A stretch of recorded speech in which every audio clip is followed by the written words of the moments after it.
So দর্শক, আপনার ফেসবুকে যখন আইডি পাসওয়ার্ড দিয়ে লগ ইন করবেন তখন এরকম একটা অপশন আপনার কাছে শো করে। যখন আপনার আইডিটা লক করে দেওয়া হয়, এখানে লেখা থাকে অ্যাকাউন্ট লক, তারপর তারিখ থাকে, আরও লেখা থাকে to protect you your profile is not visible the people Facebook and you can not use your account.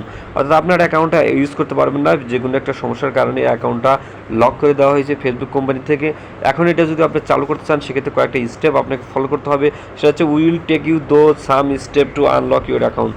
কিছু পদক্ষেপ আপনার গ্রহণ করতে হবে। এই জন্যে প্রথমে আপনি জাস্ট করবেন কি, আপনার যে ইমেল আইডি ছিল অথবা ফোন নাম্বার ছিল সেটা এবং প্লাস আপনার পাসওয়ার্ডটা দিয়ে জাস্ট এখান থেকে কি করবেন, লগ ইন করবেন।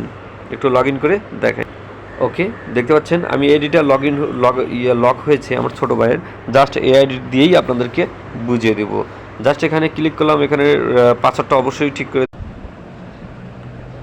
সো দর্শক, লগ ইন করার পরে এরকম একটা ইন্টারফেস আপনার কাছে শো করবে। জাস্ট আপনি গেট স্টার্টে ক্লিক করবেন, তারপরে how to unlock your account এখানে লেখা আছে। অর্থাৎ আপনার অ্যাকাউন্টটা লগ ইন করার জন্য কিছু সিস্টেম আছে যেগুলো আপনার পদক্ষেপ ফলো করতে হবে। জাস্ট আমি নেক্সট বাটনে ক্লিক করে দিলাম, কনফার্ম ইউর আইডেন্টি চাচ্ছে, ওকে দিয়ে দিলাম আমার আইডেন্টি। তারপরে যে অপশন চায় সবগুলো আপনার এখান থেকে ফ্লগ করতে হবে। এখান থেকে চাচ্ছে হচ্ছে আপনার ইমেইল ফার্স্ট স্টেপ, তারপরে হচ্ছে আপনার আইডি। ওকে, দুইটা জিনিসই আমরা দিব। প্রথমে ইমেলটা দেই, যে ইমেল এখানে দেওয়া ছিল।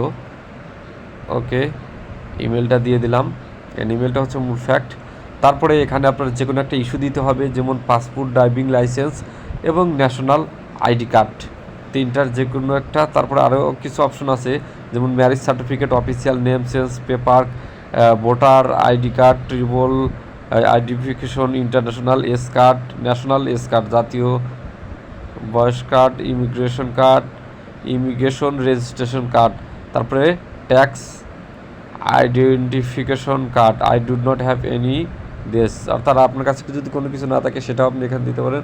Official name change paper, marriage. এবার এখানে যেগুলো চাচ্ছে তার যে কোনো একটা যদি আপনি এখান থেকে আপলোড করে দিতে পারেন তাহলেই কিন্তু আপনার আইডিটা আপনি এখান থেকে ফেরত পাবেন। যাই হোক, ন্যাশনাল আইডি কার্ড যেহেতু নাই, এগুলো নাই, ম্যারেজ সার্টিফিকেট, জন্ম নিবন্ধন, অফিসিয়াল নাম চেঞ্জ পেপার, ওকে, এগুলো কোনো কিছুই নাই।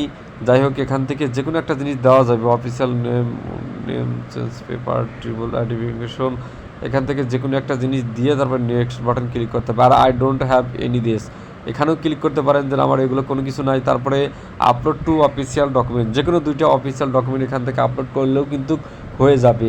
অফিসিয়াল ডকুমেন্টের মধ্যে যেমন আছে আপনার বিদ্যুৎ বিল, হতে পারে আপনার কোম্পানি বা স্কুলের আইডি কার্ড, হতে পারে মেম্বারশিপ আইডি কার্ড অথবা ট্রানজিট আইডি কার্ড, যেটা আপনার নাম লেখা আছে, বয়স লেখা আছে, এরকম যে কোনো দুইটা জিনিস এখান থেকে জাস্ট এই যে আপলোডে ক্লিক করে আপনি গ্যালারিতে চলে যাবে, এখান থেকে জাস্ট আপলোড করে দিতে হবে। আপলোড করে দেওয়ার পর সাবমিট বাটনে ক্লিক করলেই তারা রিভিউ করবে এবং আপনার আইডিটা ঠিক করে দেবে। যাই হোক, আমি অন্য একটা জিনিস এখান থেকে আপলোড করতে চাচ্ছি, আমি ওই জিনিসটা দিয়ে সাবমিট করব। ওকে, কোনো প্যারা নেব না, এখান থেকে জাস্ট আমি পাসপোর্টটা দিয়ে দেবো, যেহেতু পাসপোর্ট করা আছে পাসপোর্ট দিয়ে দিলাম। নেক্সট বাটনে ক্লিক করে দেই, ক্লিক করার পর চয়েস এখানে, okay, scan your ID or close photo, avoid এধানি লাইটিং, টেক্সট ক্লিয়ার, ওকে, সব দিয়ে দিলাম।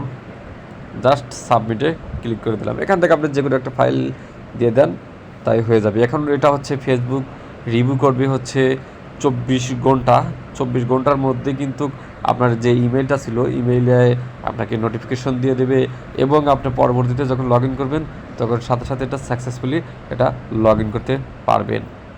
তাহলে আমার কিন্তু বর্তমানে এখন সব কাজ শেষ। যাই হোক, এখান থেকে আমি যেটা দেখালাম সবগুলো যে কোনো একটা জিনিস এখান থেকে আপনার শো করতে হবে।